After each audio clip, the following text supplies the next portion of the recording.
Now you probably already know that the entire Austin metro has grown rapidly over the last decade. But one thing you may not know is that many of the people moving to, quote, Austin are bypassing the urban core in favor of the suburbs. Take a look at this chart. Each of the 5 counties in the Austin metro, Bastrop, Caldwell, Hayes, Travis, and Williamson, outpaced the growth of Texas as a whole over the past decade. Now, some of these suburbs are finding out in real time that their infrastructure and local ordinances weren't designed for this kind of growth. And frankly, some can't handle the amount of development they're seeing. It's like a dam was broken and people are flooding in from all sides. One of the best examples is Dripping Springs to the southwest of the city of Austin. It was the 3rd fastest growing city in the Austin metro of the last decade. But it has grown so fast there that currently there is a moratorium on new construction. Stick around for this video and I'll tell you all about it.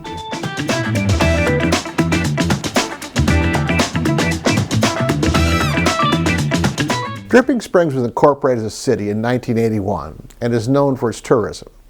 Within a 15-mile radius, there are more than 35 wedding venues. Also nearby are several microbreweries and vineyards. And of course, the original location of the Salt Lick, a popular barbecue joint. The city government has spent years curating its downtown and the historic Mercer Street, which is now bustling with coffee shops, local restaurants, and boutique stores. The Dripping Springs Independent School District is ranked number 19 in the state of Texas for 2021, according to niche.com, with a graduation rate of 99.1%. Now, the Chamber of Commerce has done such a good job of luring people to Dripping Springs that the population has grown from 1,700 in 2010 to nearly 5,000 in 2020. Back in 2019, the city issued 538 construction permits. 439 of them were for residential projects. Those totals increased to 932 and 758 in 2020.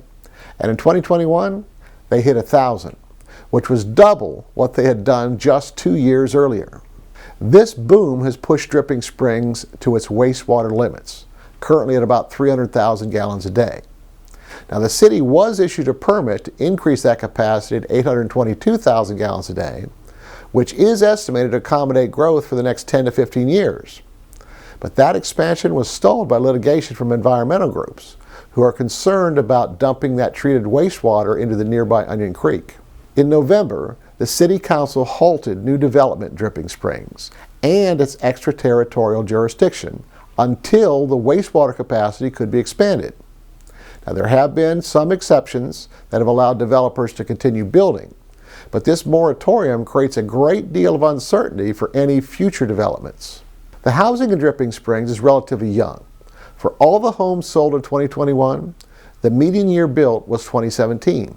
Much of the housing, both existing and future, is part of sprawling subdivisions, which become more common in the Hill Country in recent years. Belterra, one of the biggest and long-standing master plan communities in the area, sits on 1,600 acres in Dripping Springs' extraterritorial jurisdiction, with a bustling retail component called Belterra Village. Newer, high-end communities are popping up as well, like the Driftwood Golf and Ranch Club, currently being developed southeast of the city. Now, like most places in the Austin metro, prices in Dripping Springs have risen dramatically over the past year.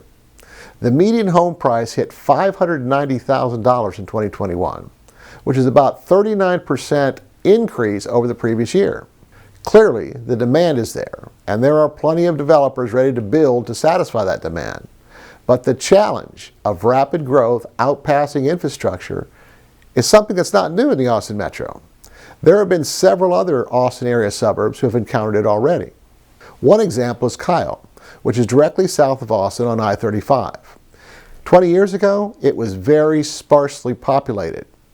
Most of the initial growth was residential, and it was followed by large master plan communities like Plum Creek. Now, companies are moving into the commercial space, and today, the population of Kyle is over 45,000. It's nearly impossible to accurately predict infrastructure and development needs 3, 5, or 10 years out, because housing demand can abruptly change in the event of a market crash or other outside factors. But a moratorium, often in response to a miscalculation or unforeseen demand, can affect the market in other ways. I mean, think about it. Inventory is already low. A moratorium will tighten it even further, which will likely push prices higher and higher. In Williamson County to the north, cities like Round Rock and Georgetown, home to companies like Dell and Emerson, have become their own bustling economic hubs. Taylor is the future home of Samsung's $17 billion semiconductor factory, and Applied Materials is considering Hutto for a major plant. Well, it certainly looks like Hays County is up next. It was the fastest growing county in the entire United States from 2010 to 2020. And in just the last year, just some of the companies that have pledged major economic development projects include Plasticon Industries, a plastic parts manufacturer that supplies Tesla and Toyota, Simwan North America, also a Tesla supplier, and Chem Energy Corp, which is a California-based petroleum trading firm and energy company. Wastewater and outdated building ordinances are just the tip of the iceberg of things that can slow growth. Every piece of a city's infrastructure, from roads to schools to hospitals, is affected when the population grows dramatically. Outside of infrastructure, there are also spillover effects of increased population density, like an uptick in pollution. And that's exactly where Dripping Springs is today. Let's hope the wastewater litigation gets settled soon. But even then, there are other things which can challenge growth, like who has control in the extraterritorial jurisdiction? In many cases, there is an overlap between the city and the county governments. Now, if you like this video, you should check out this other one that I did. And don't forget to subscribe to my channel and hit that notification bell. All of my contact information is in the video description, so don't be shy.